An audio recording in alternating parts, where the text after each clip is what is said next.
중장년에 찾아오는 어깨 통증, 나이 탓만 하시나요?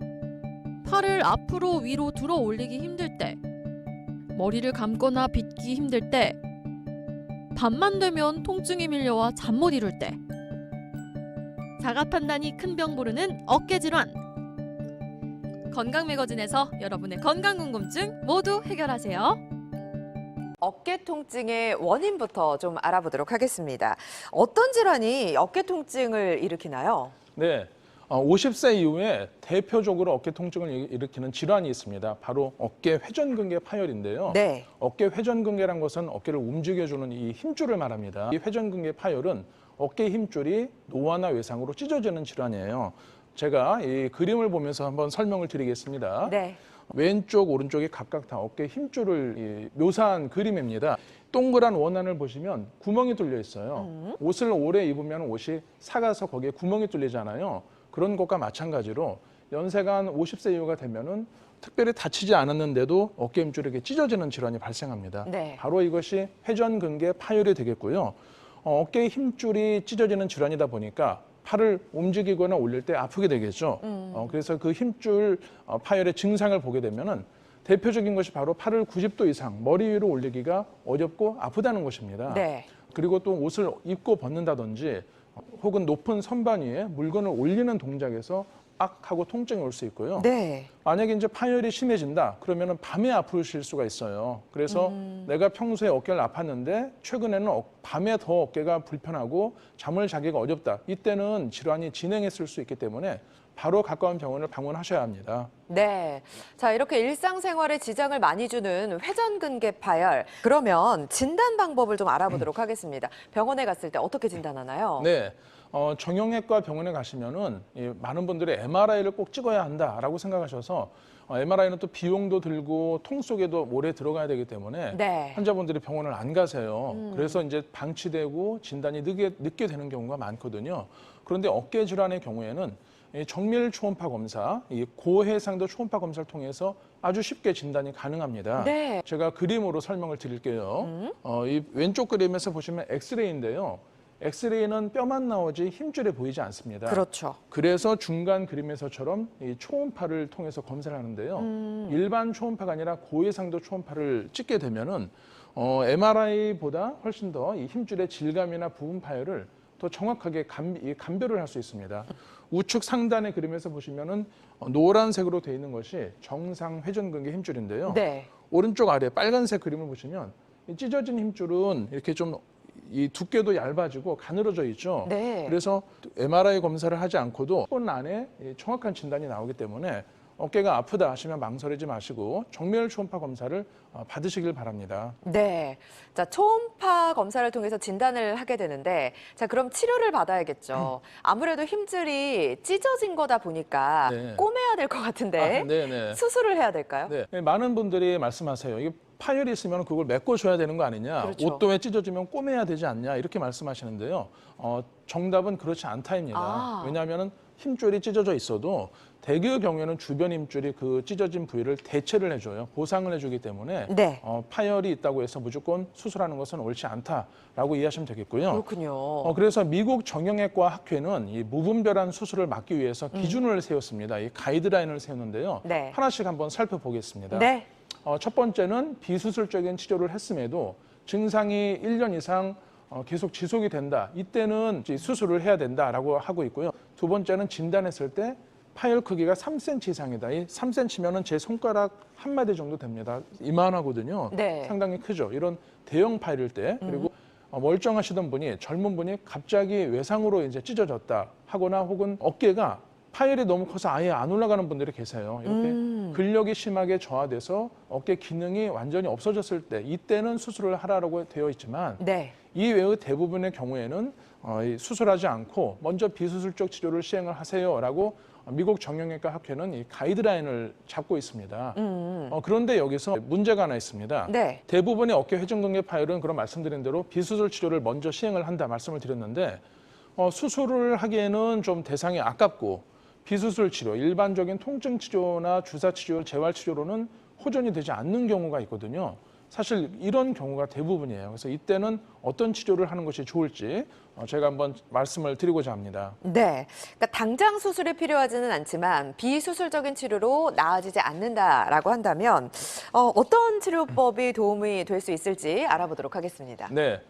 수술을 하지 않으면서도 네. 노화되거나 손상된 조직을 복원해주는 그런 재생치료라는 방법이 있습니다. 이 새로운 치료의 개념인데요. 네. 미국이나 유럽에서는 한 1, 20년 전부터 활발하게 사용이 되고 있어요. 그래서 이 재생치료라는 개념은 수술하지 않고 이 조직 치유 성분이나 인체의 이 성장 인자 등을 이용을 해서 찢어진 힘줄 조직이나 연골을 한번 복원을 해보자라는 개념이 되겠습니다. 미국 하버드 대학병원이나 이 메이오 클리닉 같은 유수의 병원에서 열심히 지금 임상적으로 이용이 되고 있는 치료 방법이 되겠습니다. 네. 자, 그러면 이런 재생 치료가 어깨 질환 치료에 적용이 될 수 있다라는 말씀이신데요. 네. 자세히 좀 알아보도록 하겠습니다. 네. 네.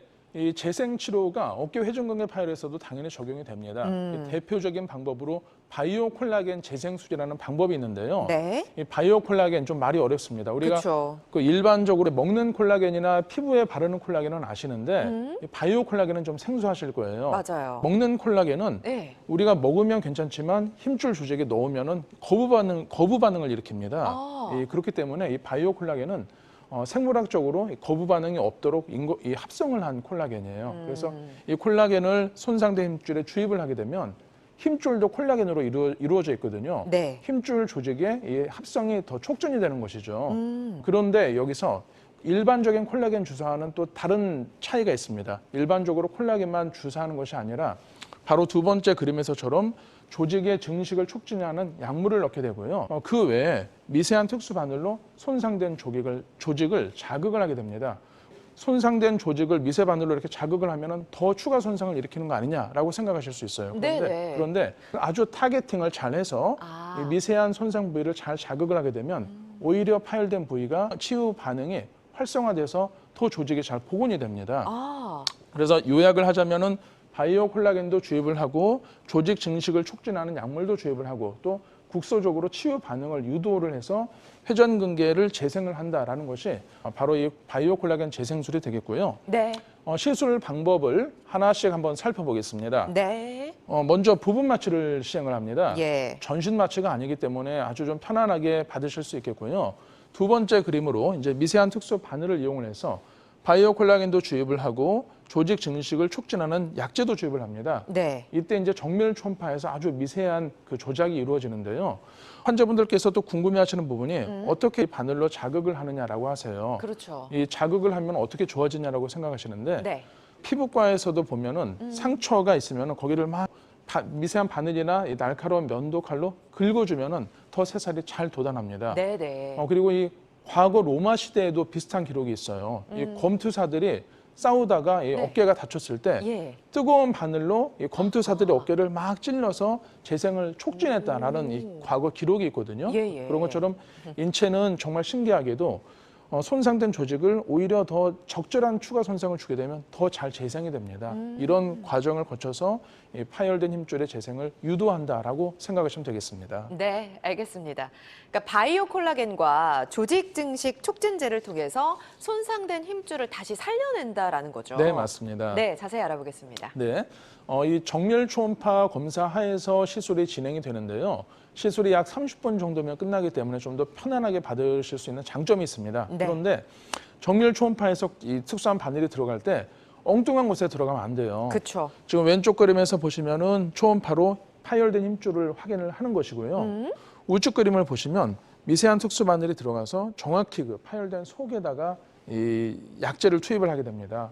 바이오 콜라겐도 주입을 하고 증식 촉진한 약제도 주입을 하고 그 다음 마지막으로 힘줄과 뼈가 부착하는 부착점이 있어요. 그 부위에 특수한 바늘로 자극을 하게 되면 거기서 이제 치유 성분이 일어나는 것이죠. 그래서 오히려 수술보다도 더 정밀한 술기가 요구되기 때문에 반드시 숙련된 의료진에 의해서 시술을 받으시는 것이 좋겠고요. 네. 바이오 콜라겐 재생술 전후로 이 조직 검사 사진을 보여드리고자 합니다. 네. 왼쪽은 시술 전에 되겠는데 힘줄 조직을 전자현미경으로 본 검사예요.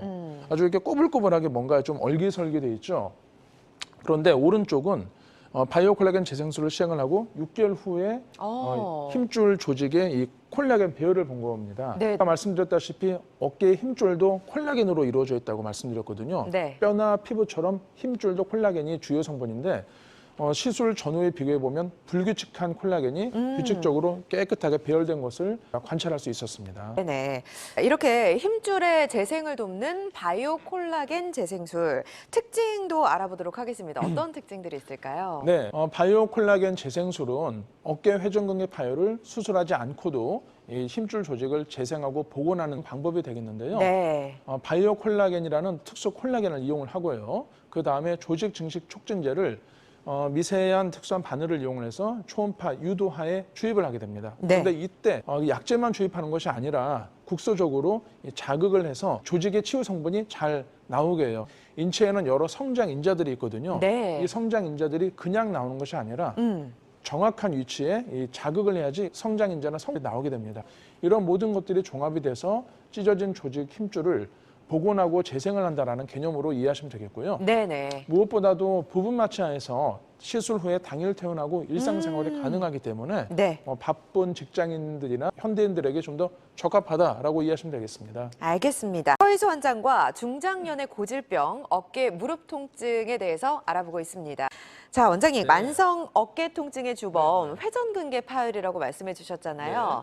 또 다른 재생 치료 어떤 게 있을까요? 네. 재생 치료가 종류가 상당히 많은데요. 네네. 골수 자극 재생술이라는 또 방법이 있어요. 한번 살펴보겠습니다. 네. 왼쪽은 정밀 초음파로 부분 마취하고 파열된 부위를 정확하게 관찰하는 사진이고요. 그 다음에 찢어진 힘줄 아래의 뼈에다가 1mm의 특수한 바늘을 이용을 해서 미세한 구멍을 뚫어주게 됩니다. 네. 그러면은 오른쪽 그림에서처럼 파열된 힘줄 아래의 뼈에 한 9mm 정도 깊이의 이 터널이 여러 개가 생기게 돼요. 그럼 이 뼈에서 골수가 몇 개월에 걸쳐서 스물스물 흘러나오면서 골수에 있는 치유 성분이 조직 치유를 돕는다. 그래서 찢어진 회전근개의 재생도 돕고 재파열도 방지한다라는 개념이 되겠습니다. 네.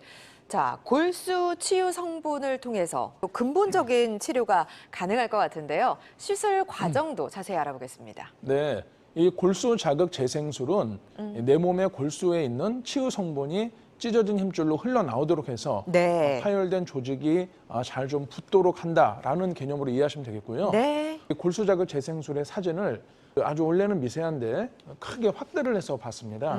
이것은 속을 미세한 내시경을 이용해서 확대를 한 그림이에요. 네네. 왼쪽 그림에서 보시면은 하얗게 보이는 게 뼈거든요. 뼈에 작은 구멍이 이렇게 뻥뻥 뚫려져 있죠. 네. 이 구멍이 불과 1mm에 불과하기 때문에 여러 개를 저렇게 뚫어놔도 당일날 활동이 가능하고 통증이 많지 않습니다. 그렇군요. 그런데 구멍을 뚫게 되면 뼈의 골수가 오른쪽 그림에서처럼 검붉은색으로 이렇게 흘러나오게 돼요. 이 골수에는 아주 다양한 치유 성분, 성장 인자들이 있거든요. 네. 이런 치유 성분들이 흘러나오면서 힘줄의 재생을 촉진하고 잘 붙게 하기 때문에 재파열도 방지한다. 이런 치료가 바로 골수 자극 재생술이 되겠습니다. 이 왼쪽 그림을 보시면 파열된 힘줄이 너무 커가지고 힘줄이 다 없어진 채로 뼈만 드러나 있는 사진이거든요. 이런 경우는 봉합 수술을 했을 때 네. 재파열되는 빈도가 무려 한 40~50% 됩니다.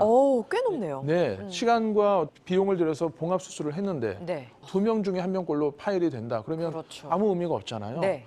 그런데 이 골수자극 재생술을 병행을 했을 때는 재파열되는 빈도를 10% 이하로 낮출 수 있다는 연구 결과가 있어요. 그래서 네. 이 재생술은 이 재파열을 방지하고 힘줄의 재생을 촉진한다.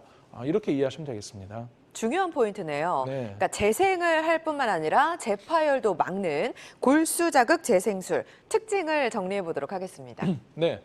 회전근개 파열에서 가장 문제가 되는 것은요, 바로 재파열입니다. 네. 아무리 꼼꼼하게 봉합을 하고 치료를 해놨어도 이 찢어진 부위가 도로 끊어지면은 그야말로 도로암이 타버리잖아요. 그렇죠. 그런데 이 골수 자극 재생술은 내 몸의 골수에 있는 치유 성분이 흘러나오도록 해서 이 힘줄을 뼈에 붙게 하는 겁니다. 그래서 무엇보다도 더 튼튼하게 이 재생을 더 이룰 수 있는 장점이 되겠고요. 네.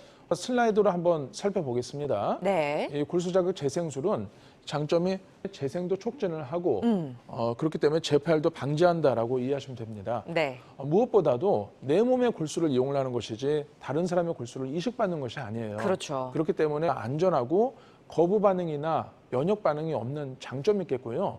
골수에 있는 치유 성분과 성장 인자를 이용을 하기 때문에 그것이 내 몸의 것이기 때문에 보다 안전하다라고 이해하시면 됩니다. 네. 또한 부분 마취하에서 당일 퇴원이 가능하기 때문에 일상생활로 바로 복귀가 가능하겠습니다. 네, 알겠습니다. 치료 사례도 준비를 해오셨는데요. 50대 환자분이시네요. 네. 치료 전 상태는 어땠을까요? 예.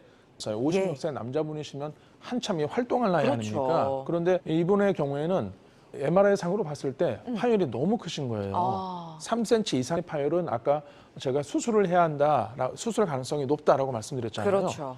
그런데 이분의 경우에 수술을 하게 되면은 네. 도로 또 재파열될 확률도 높거든요. 아. 워낙 대형 파열이기 때문에 네. 이때 이 골수 자극 재생술을 병행을 해서 6개월 관찰을 해봤습니다. 아주 힘줄이 제 자리에 튼튼하게 봉합이 되어 있는 것을 관찰할 수 있었고요. 환자분도 근력 회복이 되어서 직장 생활이나 업무가 좀 편안해지셨다라고 말씀드릴 수 있겠습니다. 알겠습니다. 서희수 원장과 어깨 그리고 무릎 질환 재생 치료에 대해서 알아보고 있는데요. 자, 이런 치료법 같은 경우에는 몇 번의 치료를 받아야 되는 걸까요? 예. 그 부분도 많이 물어보시는데요. 네. 시술은 한 번에 끝납니다. 오. 외래에서 주사하는 것처럼 여러 번 정기적으로 하시는 것이 아니라 네.